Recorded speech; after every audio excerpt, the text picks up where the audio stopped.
միլիցիայով, օմոնով, դակով, գիշերվա մեջ ժամանեցին մեր տուն ու ասեցին, որ մի տարի 3 ամիս առաջ իմ բնակարանը դատարանով տվել է ինձ վարչական վտարում, դատարանը, դատական նիստով, ու դեղից ես ներկա չեմ եղել, այդ պահին էլ ինձ հանձնեցին դատարանի թուղթը, վտարման թուղթը, ու ասացին, ուր էլ որ դիմեմ մեկա, դատավճիռը ուժի մեջ է, իր ուժը չի կորցնում, ու պետք է վտարումը հենց հիմա իրականացրվի։ 100 հատ ծիգից բանվոր կար, բանվորներով, օմոնի գնդով, դայքի գնդով, քաղմասներ կանգնած, ամբողջ տունը շրջափակման մեջ էր, տրակտորներ կային, մինչև ես կպայքարեի, որ երեխաները տանը քնած էին, որ պետք է առավոտը դասի գնային, մինչև ես կպայքարեի, հետևից տունս քանդեցին երեխեքի վրա, երեխաներից տգլոր, տրուսիկ մայքով փախցրել եմ փլատակների տակից։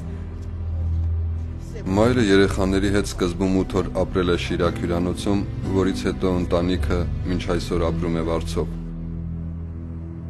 Մարիամ Գիշյանի հետ քայլում ենք Հյուսիսային պողոտայով։ Նա ցույց է տալիս այն վայրը, որտեղ 6 տարի առաջ իրենց սեփական տունն էր։ Լալայան փողոցն էր այստեղ։ Այժմ Վերեխոյանում ահա այս էլիտար շենքը։ Այն, որ Մարիամին եւ նրա 5 երեխաներին իրենց տնից վտարել են անօրինական, այսօր Հայաստանի որևէ պետական մարմնում չեն կասկածում, բայց այդ մարմիններից որևէ մեկը չի պատրաստվում վերականգնել այս ընտանիքի ոտնահարված իրավունքները։ Մարիամը Հյուսիսային պողոտայի զոհերից մեկն է ընդամենը։ Նրա պատմությունը սակայն առանձնանում է նրանով, որ զրկված է եղել դատարանում իր իրավունքները պաշտպանելու հնարավորությունից։ Քանի որ դատարանի վճիռը անցել էր 1 տարի 3 ամիս հետո, ուժը կորցրել էր, ոչ միտեղ չէին ընդունում իմ բողոքս։ Փոխհատուցում առաջարկեցին 20,000 ԱՄՆ դոլար, որը ես չէի կարող դրանով տուն առնել։ Իհարկե, Փարաքյարի ճամփի վրա մի սենյականոց բլբլած հանրակացարան կարայի վերցնեի, բայց ես դա չէի վերցնի, որովհետև 6 սենյակս իմ բնակարանը ամեն ինչով ընտիր համարյա երկրորդ հարկի վրա էր, տակը պատվալներ, դեմը գարաժներ մեծ հողամասով սարքեցին օգտագործողից էլ հետո սարքեցին բոմժու գաղթական։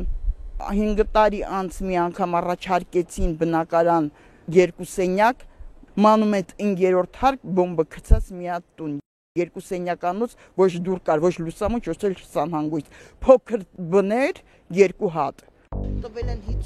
Մարիամ Գիշյանին վտարելու մասին դատավոր Արամյանի նախագահությամբ ընդունած վճիռը եզակի չէր։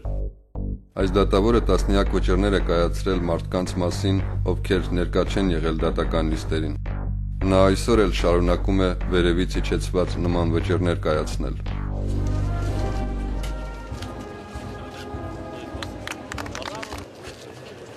Որպես կանոն Հայաստանի տարբեր պետական մարմիններին ուղղված Հյուսիսային պողոտայի նախկին սեփականատերերի բողոքները ուղարկվում էին Երևանի կառուցապատման ներդրումային ծրագրերի իրականացման գրասենյակ, որի պետն այն ժամանակ Կարեն Դավթյանն էր։ Ահա նախկին վարչապետին եւ Երևանի նախկին քաղաքապետին ուղղված նամակների պատասխանը։ Այն գրված է 2004 թվականի նոյեմբերին։ Երևանի կենտրոն եւ Նոր Քմարաշի համայնքների առաջին ատյանի դատարանի վճռով դուք ձեր ընտանիքի անդամների հետ 20,805 ԱՄՆ դոլարին համարժեք ՀՀ դրամ, 4 սենյականոց բնակարանի միջինացված արժեք, փոխհատուցմամբ վտարվել եք Լալայան 30 հասցեից։ Դատարանի վճիռը ձեր կողմից չի բողոքարկվել եւ մտել է օրինական ուժի մեջ, ինչ վերաբերվում է նրան, որպեսզի ձեզ հատկացվի 4 սենյականոց բնակարան, ապա այդ խնդրանքը բավարարել հնարավոր չէ։ Սա է եղել պետության պատասխանը։ Կարեն Դավթյանը կենտրոնական դեմքերից մեկն էր, ում միջոցով մարդիկ զրկվում էին իրենց սեփականությունից։ Նման փաստաթղթերն այսօր Եվրադատարանում հիմք են հանդիսանում, որպեսզի պատժեն Հայաստանի Հանրապետությանը եւ մենք հարկատուներս փոխհատուցենք այդ քաղաքացիների կրած վնասները։ Եթե իհարկե դա կարելի է երբևէ փոխհատուցել, որովհետեւ այստեղ էական այդ փոխհատուցումներ չէ, այլ քաղաքացիների ատելությունն ու անվստահությունը պետական բոլոր մարմինների նկատմամբ։ Մարիամ Գիշյանի այժմ արդեն 23-ամյա որդին Հովհաննեսը, երբ վերադարձավ բանակից, իրենց տունը այլևս չկար։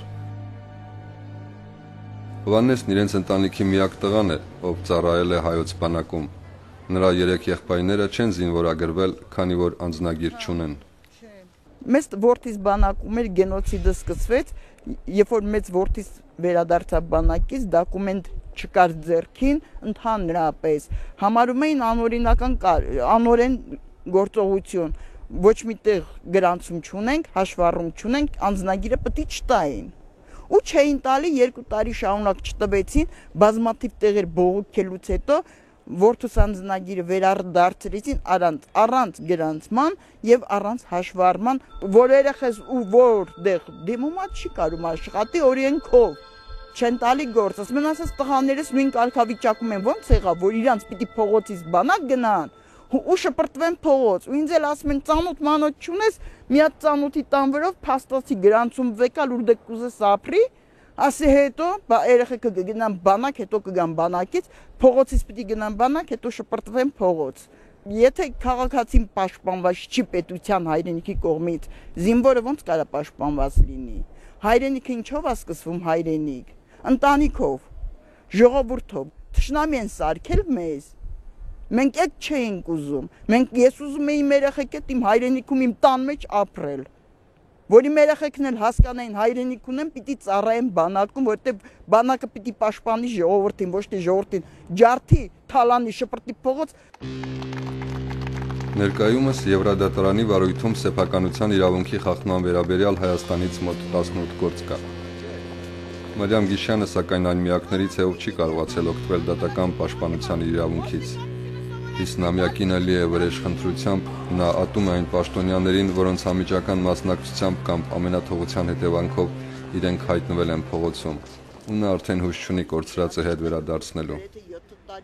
6 հոգանոց այս ընտանիքը ամենայն հավանականությամբ կարտագաղթի Հայաստանից։